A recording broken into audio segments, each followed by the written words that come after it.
point. I mean, how much left do you have to purge? Well, they already did the prequel, and then they did the TV show. They're purging all their ideas. But the problem is, man, there's $15 million movies that make probably 80 million, 90 million worldwide. The first one was 5 million, and it made 80 million worldwide. So these movies make bank. That's why they release them. You churn them out. Blumhouse, they have 20 movies getting made, and they cost 5 million each, and 18 of them can go on Netflix, 2 hit big, and they paid for them. Yeah, good point. If you can crank them out, make a lot of money, okay, I can see that. So next one, can I pick something that hasn't come out yet? Well, let's see. Yeah, sure. We'll do 6. We can do 6 each. It's right. I got so into this. You know I what? forgot. I'll give you one more. What do you want? I'll give you one more. Well, I thought The Hitman's Bodyguard was a really underrated action movie. It was a lot of fun with Ryan Reynolds, and I just saw, and I had no idea this was coming. There's a new movie in 2021 called The Hitman's Wife's Bodyguard with Frank Grillo. So if they bring back Sam Jackson, Ryan Reynolds, Salma Hayek, yeah, that could be a really good one. But I'll take 6. All right. If you can lose one, I'll let you lose one. All right, we'll hash it out later. We'll figure out who makes the final cut. All right, The Hitman, Wife's, and I'll just do an anticipatory pick. Hitman's Wife, Bodyguard. Well, I get to make one too then. So I don't know what this movie's about, but it's called Jiu-Jitsu. So I'll take. Is that coming out? Yeah, it's called Jiu-Jitsu. It hasn't come out yet? It better be about you. I love literal title films. I like just tell me what it is. Like Beyond Skyline, I don't know what that is. They should call it Fist Fighting Aliens, and then I'm all in. You know, Snakes on a plane. Brother Fight. That's the name of this movie. That's what it should have been called. Brother Fight. It's very descriptive. You know exactly what. I'm gonna go with Brother Fight. What's that about? What's about brothers fighting? Every movie should be very literal. Arrival. Exactly. To be drunk dad or something. That would be Nick Nolte this summer is drunk dad. Brother. So he's got another one called Fight World. I guess Grillo's really trying to get into the fight genre. Yeah, he's trying to take this all out. He wants to have every single title. He just tries to stay in shape that way. He's like, how can I stay in shape and still be employed at the same time? Perfect. I'll do another fight movie. All right, so I'm looking up this. Donnybrook. 2 men prepare to compete in a legendary bare-knuckle fight where the winner gets a $100,000 prize. What? And Jamie Bell is fighting in it.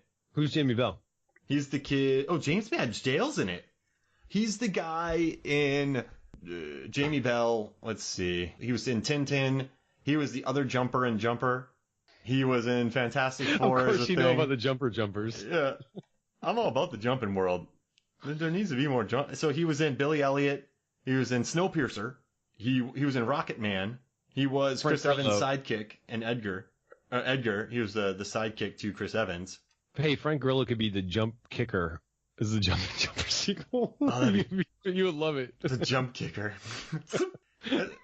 That's the only way you can land is when you're throwing a kick. Or only way you can teleport is if you're in a kicking motion. And you got to make that noise. When I was living in Korea, Norbert, who was a guest on this a lot, we used to do jump faces. So if we were in a weird situation or we didn't have much to say, we're going to leave, we're like, jump face! And we'd make that noise and do a little weird jump face like Eddie Griffin. No, yeah, Eddie Griffin from, the new guy, when he teaches that kid how to do the It was like a tick, though. Yeah. Okay. So yeah, we would do jump faces to, yeah. And also Jamie Bell was in King Kong. I did not know. He's been in a lot of movies. Which one, Skull Island or the one by Peter Jackson? Peter Jackson with the bugs. Okay. Skull Island's a good fight movie. That could be a good final fight for your other pod. Oh, when he fights that big guy? That's a good fight. That is, but I never understood Tom Hiddleston to be some kind of woodsy archaeologist scientist. He's just too good looking. He's too polished. I just couldn't buy into Tom Hiddleston in that movie. To me, it was just Tom Hiddleston in the movie. It wasn't an acting role. It wasn't whoever he was playing. A slow motion sword scene. And then Brie Larson. A sword fight? Yeah, he takes a sword out and starts hacking things with a gas mask. And then Brie Larson's just taking pictures, but you don't know what at. Sam Jackson gets smushed. He has terrible luck with creatures. He was killed by a dinosaur in Jurassic Park. He was killed by a shark in Deep Blue Sea, and he was smushed by a large ape. It's bad luck. He's a collector. Yeah. Collecting predators. And he got smushed he got killed in Star Wars. Jeez Louise. He gets Oh wiped yeah, out. Mace Windu. I remember that. The completely staged scene with him like just laying near a window for no reason. Yeah, they stepped next to an open window for that final scene. You gotta get him out of there, I guess. Who wins? All right, King Kong or Tommy Conlon? Healthy Tommy Conlon. How mad is Tommy? Is it before or after he made up with his brother? It's Does he still have all that pent-up rage? before the first Mad Dog fight. Before. Oh man, is King Kong like the same size? Are they like No, you know, King Kong's King Kong. Oh man. I'm trying to find some kind of scenario where Tommy would stand some kind of chance, but I just don't see it no matter how mad he is. He would have to latch himself into King Kong's fur. Like a tick. And just burrow away for years. just wait for his opportunity. Scuba gear. But King Kong's skin is nigh impenetrable, so he would just have to be like, work his way in there, then crawl around his blood vessels and pop something good. That's the only way he wins. That's a good movie right there. So there's a film where Tom Hardy's in a car called Locke. He's in a car the entire time. This movie, he's inside of King Kong's leg. He's inside King Kong's leg one. the entire It was just time. one man driving on the phone for 70 minutes. Yeah. That would just imagine that, but him trying to hack arteries in King Kong's leg, just wedged in the spot. You know, surprisingly, I remember that Tom Hardy movie Locked in the Car more than I remember King Kong. King Kong was just an action movie, and it just kind of went in and out. But I always remember him in the car with his mistress giving birth, and him running away from his family in the biggest construction job of his life. He's like, I'm going to be there for the birth. And he was sick. Was he sick? Yeah, probably. They had a lot of different layers of drama on that one. They should have added more drama in that film. 2 tires pop. Like one tire pops, he fix it. Another tire pops. I can't make it. I'm a flat tire. I can't find the spare. He gets into an MMA fight on the side of the road. You know, that was a good one. Thanks for reminding me about that. You know what was a good character introduction was this, and this is when we first meet Edgerton, when he has the paint on his face. So you don't really even have to know anything about his character, but you know enough to know that he lets his daughters dress him up and he's patient with it. It's cool. And that's why I dig Family movies. man. Yeah, I dig movies when Ed Norton's running in the rain in Born Legacy at 4 a.m. in the morning. You don't have to know anything more about him after seeing that. Like, dude runs in the rain at 4 a.m. That's insane. So you see this scene, and then he's working out in his home gym. So, okay, well, he doesn't go to the gym. He works out at his house. He's a family man. You learn pretty much everything about him in that first scene. Yeah, then his wife was going off to work a second job or something. Yeah, they have 14 jobs between the two of them. That's what I was thinking, because kid birthday parties are expensive. So I was like, why would you think you're hurt for money? What are you doing having this kid birthday party? That probably cost you like $500, like right there, having all the entertainment and food and presents. So this is how I think with kids. Oh, yeah. Oh, man, save your money. Skip the birthday party. You don't have to fight someone in a strip club parking lot. You have 10 kids. Let's say you invite 20 kids over. And then let's say, what do you think? On average, maybe 15 of their parents will come, or 12. Yeah, you need drinks and food. And most likely, like here in Miami, everyone has a bounce house at a party. So you guys kind of rent a bounce house, other activities. Charcoal. It adds up. Man, it's getting expensive here. So you learn that he wastes his money. Yeah. He doesn't have a budget. It's quite a contrast when they introduce the two characters, like the guy getting dressed up like a clown by his daughter, and the other guy showing up drunk at his estranged father's house. Yeah, it's solid character building, and I like that in scripts too. I just like learning about characters through their actions too. I dig that. About them. And less like explorative dialogue, less kind of like talking to kind of catch you up that way. You could see it instead of being told it. So I really respect that. Yeah, it's cheap too. You don't have to use all the dialogue. You don't have to pay people to be out there. You can just show it. I love that scene about it. And then I also like too when Edgerton's talking about fighting at the strip club parking lot where he beats up Jason Statham's stunt double. He's like, yeah, these guys just watch too much UFC. They're easy to beat. And I mean, but I think that's true. I mean, this is a regional circuit that he's fighting on, so it's probably he fought pro, so he's a washed up UFC guy. So a ton of dudes who are just getting training want to say, I beat up a UFC guy. That's good cred. So they're gunning for him. He could probably get a fight easy enough, but he's also kind of a ringer in there because he just has to outlast him and take him down and submit him. Yeah, he probably was like, oh, I like to get into this game.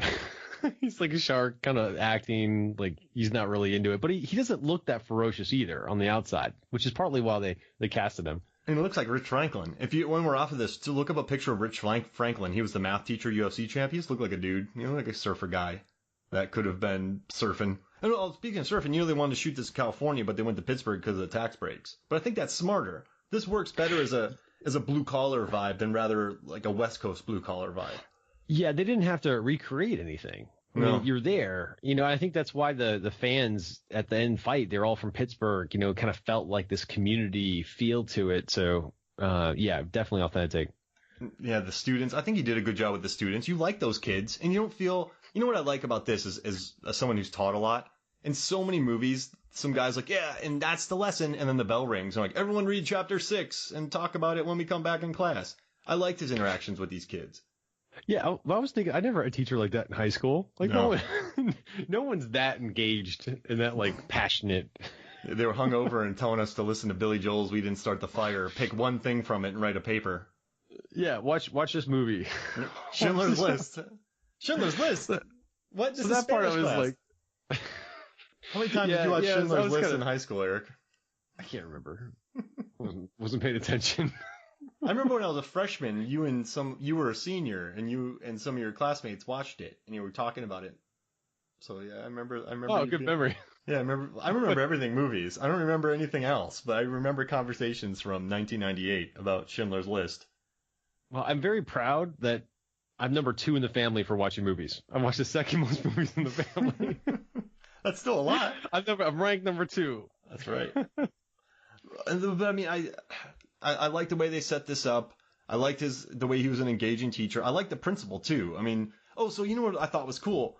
So this director, he knew that he wanted to bring in, he didn't have much money, but he wanted to bring in good actors. So he brought in Noah Emmerich to play the guy at the bank who's telling him that he mortgaged his house for his daughter's heart surgery. So he brought in that guy to just do a day's work. Then he brought in the principal, who's been in a ton of movies, Kevin Dunn, just for a couple days worth of work. So he brought in really good character actors that maybe owed him a favor to do strong works for a day or two. And you can tell. The principal had to fire him because it kind of had his hand forced by the superintendent. Like he had really no choice in it. So it's like a poor writer would have made the principal out to be some bad guy or some jerk, but a good writer's like, okay, well, he probably didn't want to do it, kind of had to be forced because, there's other forces out there. And then the guy became his biggest fan at the end. So I thought that was a fun ride. Yeah, a bad prince. Carlin, gosh darn it, how much have I been on you for this? What's wrong with this? This is the last time I'm going to tell you. Yeah. Was that, So I Married an Axe Murderer, that when he tries to get tough on him? No, never mind. But so I liked that bit about it. I thought that was natural, and I dug them cheering at the end. And also, the director said that reaction shots are really important in fight scenes to keep them from getting too stale. And I dug the reaction shot. You know who I really liked? I don't know if you noticed this, but in the first fight with Mad Dog, the extras in there. So you have the dude with the tattooed face.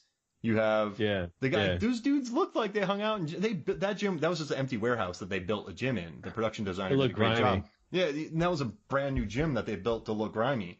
But the extras in it, I don't know. I bought these. Sometimes you see extras just looking tough, but I don't think his directions to these extras was look tough. I think he told them just be yourselves. Act normal. Yeah. Yeah, it's like they took guys from the actual neighborhood. And speaking of sets, the scene where they're supposed to be in Iraq with the tents was built on like an abandoned mall site that they just bulldozed.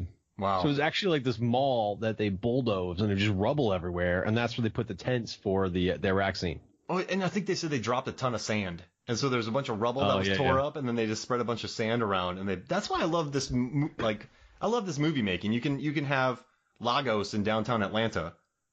And in a down, like the thing, I dig, it looked good. He kept it close in those scenes. I mean, did you feel the authenticity in that or no? Yeah, I did. I think I knew it was filmed in Atlanta when I watched it, so I was kind of like looking at it with that eye, but it didn't feel off. You were drawn into it. Did you get the kind of hatred between the two brothers? I mean, they left each other when they were 16. One stayed because he met a girl, and then the other one left with his mom who was dying. Like, did you get that hate, like, why they would hate each other so much and why they were estranged.